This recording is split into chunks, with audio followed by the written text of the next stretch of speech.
Welcome है आपका creation nursing classes में।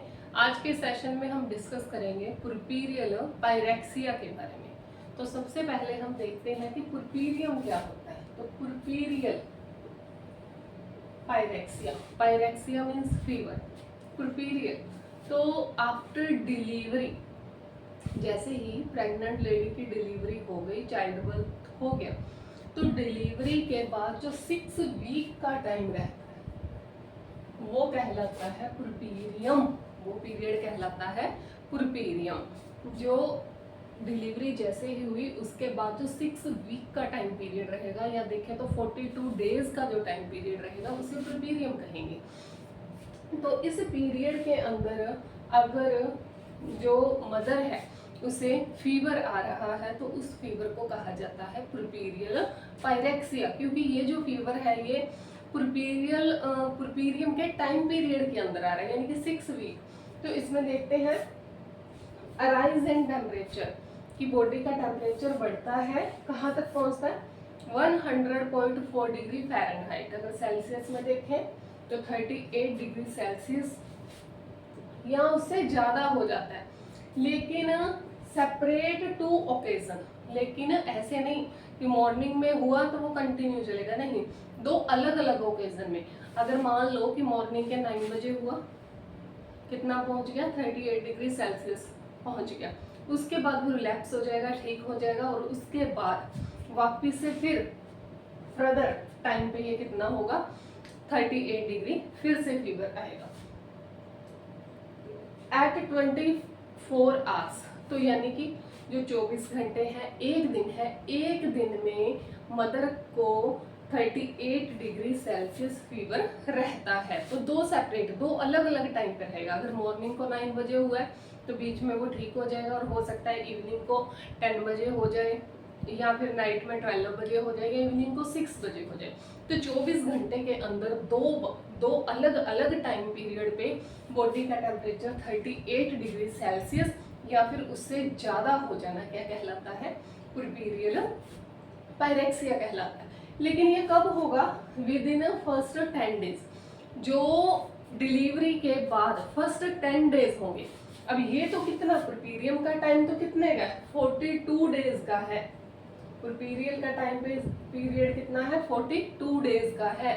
लेकिन फर्स्ट जो 10 डेज होंगे उनमें अगर फीवर हो रहा है और एक दिन के अंदर दो अलग अलग टाइम पे, एक दिन में यानी कि 24 घंटे के अंदर दो अलग अलग सेपरेट ओकेजन पे उसका जो टेम्परेचर है वो अराइज हो रहा है, तो वो क्या कहलाएगा, वो कहलाएगा पुरपीरियल पायरेक्सिया, जिसे चाइल्ड बर्थ फीवर भी कहते हैं। कि बच्चे का जन्म हुआ उसके बाद मदर को फीवर रहने लग गया, वो कहलाएगा चाइल्ड बर्थ फीवर। तो क्या क्या कोज होते हैं, तो वैसे देखें तो जो इसके कोज हैं वो अननोन रहते हैं, कुछ अननोन कोजेज हैं। लेकिन इसके अलावा अगर मदर को वाउंड इन्फेक्शन हो चुका है, मान लीजिए कि जो मदर है उसकी एपिजियोटोमी हुई है या फिर उनका सिजेरियन सेक्शन हुआ है, तो वो जो वाउंड बन चुका है, घाव बना है, उसके अंदर इन्फेक्शन हो गया है, उस वजह से हो सकता है। यूरिनरी ट्रैक इन्फेक्शन की वजह से हो सकता है। मस्टाइटिस, जो ब्रेस्ट है उसके अंदर, जो निप्पल है ब्रेस्ट में, उसके अंदर इन्फ्लामेशन हो चुकी है। एंडोमेट्राइटिस, जो अंदर वाली एंडोमेट्रियम लेयर है उसमें इन्फ्लामेशन हो गया। या फिर पुरपीरियल सेप्सिस, यानी कि पुरपीरियम के अंदर इन्फेक्शन, चाहे वो किसी भी वजह से हो, वो सेप्सिस कहलाता है, पुरपीरियल इन्फेक्शन कहलाता है। तो पुरपीरियम के टाइम में अगर किसी भी तरह का, चाहे वो यूटीआई इन्फेक्शन है, चाहे वाउंड के अंदर इन्फेक्शन हो रहा है, या फिर ब्रेस्ट के अंदर इन्फेक्शन हो रहा है, तो उस इन्फेक्शन की वजह से फीवर हो सकता है। लेकिन कभी कभी इसके जो कोज है वो अननोन रहते हैं, इनमें से कोई भी कोज मदर के अंदर नहीं पाया जाता, लेकिन फिर भी जो मदर है उसे फीवर रहता है। इसके बाद देखते हैं इसके साइन सिम्टम। तो साइन सिम्टम्स में जो अकॉर्डिंग टू कोज ही इसके साइन सिम्टम आते हैं। जैसे कि मान लीजिए कि यूटीआई आया, यूरिनरी ट्रैक इन्फेक्शन हुआ, ठीक है, या फिर एंडोमेट्राइटिस हुआ। एंडोमेट्राइटिस हुआ तो इसमें क्या आएगा, फीवर तो रहेगा ही, लेकिन फीवर के साथ साथ यूटेराइन टेंडरनेस रहेगी। फीवर तो है, लेकिन उसके साथ अगर ये एंडोमेट्राइटिस की वजह से है तो यूटेराइन टेंडरनेस रहेगी। अगर यूरिनरी ट्रैक इन्फेक्शन हुआ है तो फीवर तो होगा, लेकिन साथ में मैलिएज रहेगा, पूरी बॉडी पेन करेगी। अगर ये वाउंड इन्फेक्शन की वजह से हो रहा है तो उसमें जो वाउंड अरिथमिया और ड्रेनेज भी देखने को मिलेगा। फीवर तो रहेगा ही, इसके साथ में क्या है, वाउंड इरिथमिया, जो घाव है वो चारों तरफ से लाल हो जाएगा और उसमें से पस बाहर निकलने लगेगा।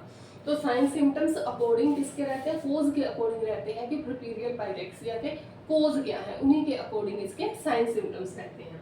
इसके बाद आता है इन्वेस्टिगेशन। इन्वेस्टिगेशन करें अकॉर्डिंग टू साइन सिम्टम्स, अपने क्या करेंगे, इन्वेस्टिगेशन करेंगे, जिसमें ब्लड सैंपलिंग होगी, जिसमें सीबीसी वगैरह एचपी वगैरह लेंगे, चेस्ट एक्सरे लेंगे उसका, वाउंड कल्चर, अगर वाउंड में इन्फेक्शन हो चुका है तो वाउंड का कल्चर लेंगे। इसके अलावा यूरिन है जो उसका एनालिसिस करेंगे। तो ये सारे अकॉर्डिंग टू साइन सिम्टम अपने क्या करते हैं, पेशेंट की लैब इन्वेस्टिगेशन करवाते हैं। अकॉर्डिंग टू सिम्टम ही पेशेंट का ट्रीटमेंट किया जाता है। तो एंटीबायोटिक्स देंगे आईवी इन्फ्यूजन के थ्रू, उसकी एंटीबायोटिक्स चला देंगे, सिम्टोमेटिक पेशेंट का ट्रीटमेंट करेंगे एंड लास्ट पेशेंट को सपोर्टिव केयर प्रोवाइड करवाएंगे। तो ये था हमारा आज का कंटेंट, प्रोपीरियल पायरेक्सिया। उम्मीद है हमारा आज का कंटेंट आपके लिए बहुत ही हेल्पफुल रहा होगा। Thank you so much.